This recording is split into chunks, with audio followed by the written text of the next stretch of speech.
Is Jesus a new Moses in the Gospel of Mark?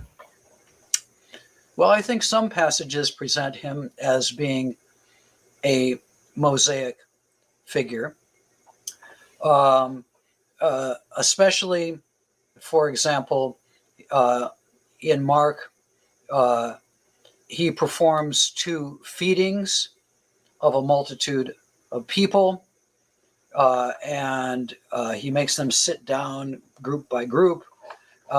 Both of those are features that are also characteristic of Moses in the Old Testament. He makes the people sit down group by group, and he feeds them with bread, with manna in the wilderness, which is also where Jesus performs these feeding miracles. Uh, so, in those passages, at least, Jesus seems to be a Mosaic figure. Also, the transfiguration of Jesus, in which Jesus and his disciples go up on a mountain, uh, and they see Jesus, luminous, and they see uh, the disciples see Jesus in his transfigured glory, and he's talking with Moses and Elijah. And Elijah was another Mosaic-like figure. Um, so, and a voice comes from heaven in that story and says, "Listen to him," which is also what is said in a significant passage in Deuteronomy about a prophet, where Moses says, "There will be a prophet like me who will arise, and he will speak that is God's words, and you must listen to him."